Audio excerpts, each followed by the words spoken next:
In the 13th century, Asia was a world of mystery, treasures, and dreams for Europe. But there was a young man willing to risk his life to uncover its secrets.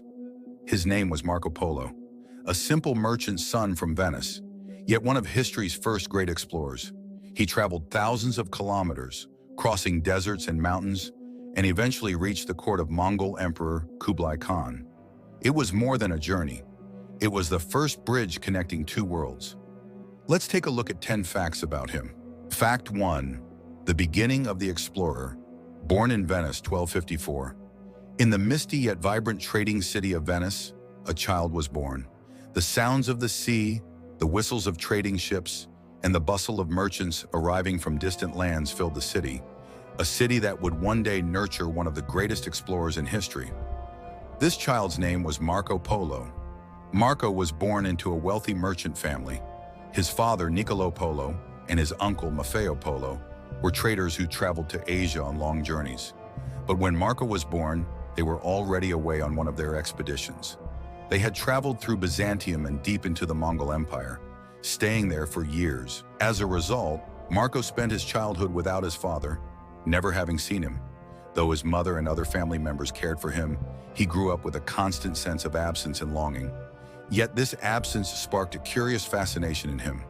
Whenever he visited the port, he would watch the ships arriving from distant lands, smell the spices they carried, and sense that one day he too would leave this port. From a young age, he was intelligent, observant, and hungry for stories. Tales from merchants about golden cities, the Silk Road, and mysterious empires shaped his imagination. As he wandered the narrow streets of Venice, he had no idea that one day, his own name would be part of these very stories. At that time, no one knew that this quiet, dreamy child would one day open Europe's doors to Asia and become the first great explorer to connect the world. Fact 2. Youth and the journey begins. Marco Polo spent his childhood in Venice, which at the time was one of the Mediterranean's most important trading centers. He grew up in an environment filled with sailors, merchants, and travelers, and from an early age, the desire to explore distant lands had already taken root in his spirit. His father, Niccolo Polo, and uncle Maffeo Polo had traveled deep into Asia and met the Mongol Emperor Kublai Khan. They had received a letter from the Chinese ruler intended for the Pope and returned to Europe to prepare for a new expedition. In 1271, at just 17 years old, Marco decided to join his father and uncle on their journey, a decision that would completely change his life. He crossed the deserts of Asia, visited cities in Iran and Central Asia, and journeyed along the foothills of the Himalayas, entering the dangerous yet magical atmosphere of the Great Silk Road. Along the way, they faced sandstorms, illnesses, and attacks from bandits, but nothing could stop them from reaching their goal. After a long and arduous 3-year journey, the Polo family finally arrived in China, at the court of Kublai Khan. For Marco, this was a turning point. He was no longer just a merchant's son. He now stood before one of the most powerful rulers in the world. His youth and curiosity caught Kublai Khan's attention, paving the way for Marco Polo to serve in the Chinese court for many years. This journey was more than a geographical adventure. It was a gateway for one culture to witness another. Marco Polo had become a witness to a world that Europe had never seen before. Fact 3. Years at Kublai Khan's court. Upon reaching the lands of China, Marco Polo was astonished by what he saw at the court of Mongol Emperor Kublai Khan. The palace was so magnificent that no city in Europe could compare. Adorned with gold, silk curtains, exotic spices, hundreds of servants, and envoys from various nations. It felt like the center of another world. Marco Polo's intelligence, education, and keen observation quickly caught Kublai Khan's attention. The emperor came to trust him and sent the young Venetian on official missions as an envoy and observer to various regions. Marco traveled through many cities in China, India, and Central Asia, carefully recording what he saw, describing the customs, economies, and governance of each people he encountered.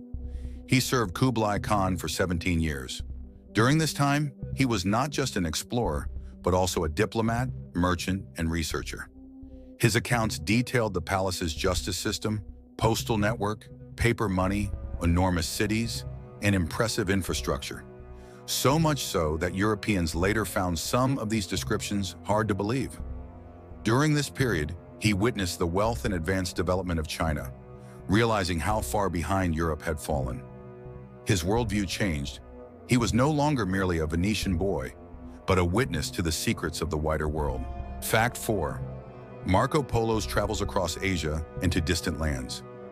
After earning Kublai Khan's trust, Marco Polo was sent on missions deep into Asia. He traveled on diplomatic assignments through Central Asia, India, Tibet, and even present-day Myanmar, Burma. These journeys allowed him not only to study trade routes, but also to observe the diversity of cultures and peoples firsthand. Marco Polo carefully recorded details about every country he visited: the layout of cities, people's clothing, local beliefs, the richness of nature, and governance systems. He documented innovations unknown in Europe at the time, including China's silk production, salt trade, the use of paper money, and the efficiency of the state postal system. One of the most astonishing aspects for him was China's organized administration and technological advancement. While paper was still rare in Europe, the Chinese widely used paper money, explosives, and navigational tools like the compass. During these journeys, he faced immense challenges: thirst in deserts, cold in the mountains, bandits, and long distances. Yet driven by his desire to learn and share what he saw, he pressed on. These travels profoundly changed his life. Marco Polo was no longer just an explorer. He became a bridge connecting the peoples of the world, one of the first to facilitate mutual recognition and learning between the West and the East. Fact 5. Marco Polo's religious observations and beliefs. As a traveler, Marco Polo's discoveries were not limited to geography and culture. He also carefully observed religious beliefs and practices. During his journeys across Asia, he encountered Buddhism, Taoism, Islam, and other local faiths. At Kublai Khan's court, he also witnessed Confucian and Mongol religious traditions. Marco did more than simply describe these different practices. He took detailed notes to convey them to Europe. His writings include rich information about worship ceremonies, temples, reverence for sacred places, and religious festivals among the peoples of China and Central Asia. Marco Polo himself was a Christian, which influenced his perspective to some extent, but he strived to objectively appreciate the beauty and depth of other religions.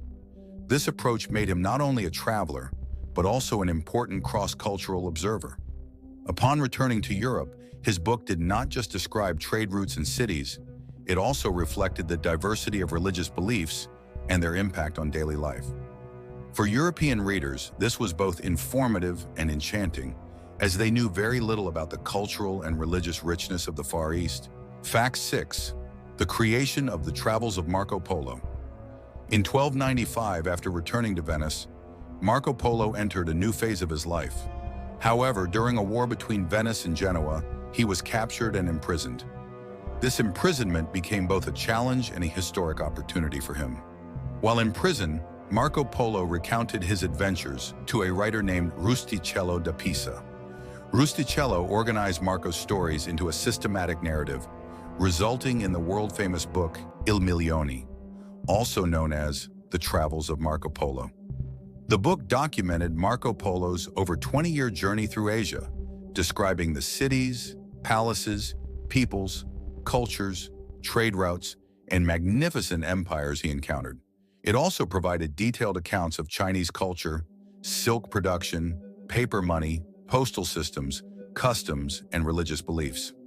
The travels of Marco Polo generated tremendous interest in Europe. Many found the stories hard to believe, as the countries and technologies he described were unfamiliar and non-existent in Europe at the time. Yet the book opened Europe's eyes to the Far East, guiding future explorers and merchants. Thus, Marco Polo's work preserved not only the adventures of a single traveler, but also served as a bridge connecting different cultures of the world. Fact 7. The book's impact and popularity in Europe. After the publication of The Travels of Marco Polo, the book generated tremendous interest across Europe. Readers were amazed by descriptions of Chinese cities, the Silk Road, palaces, paper money, and vast trade networks, which seemed incredible at the time. Yet many found Marco Polo's stories hard to believe, and some even accused him of exaggeration or fabrication. The book served as Europe's first visual guide and map to the Far East. Its content was not just adventurous tales, it also included economic, cultural, and social insights.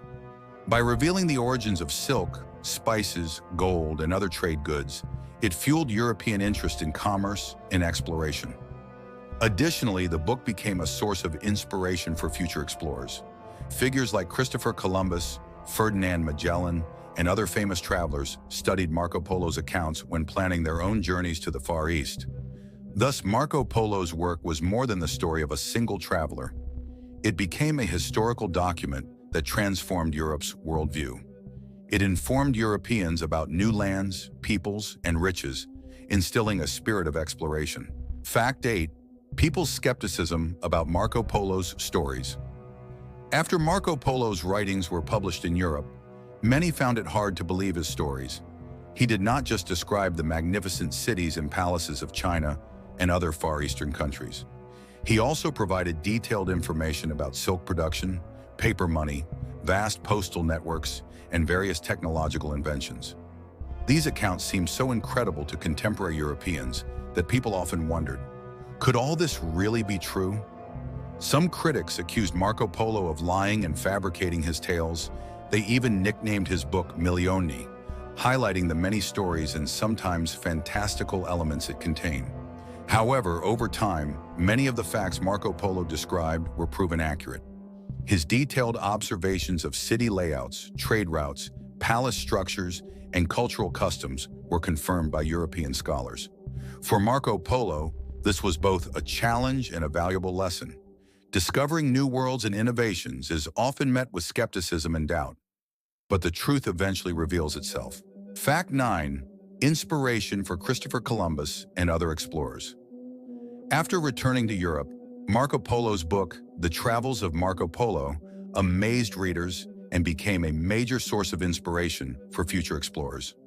It detailed the wealth of China and other Far Eastern countries, their magnificent cities, advanced trade routes, and technological achievements. Christopher Columbus carried Marco Polo's book on his voyages, drawing inspiration from its accounts to seek new routes. The cities, palaces, and prosperous trade centers described by Marco Polo fueled European ambitions to travel to the Far East. Additionally, Ferdinand Magellan and other famous explorers used Marco Polo's work to create maps and plan their journeys. The book revitalized the spirit of exploration and trade in Europe, contributing to the expansion of the world map and greater recognition of diverse cultures. Thus, Marco Polo was not just a traveler. He became a source of inspiration for generations of explorers and adventurers. Fact 10.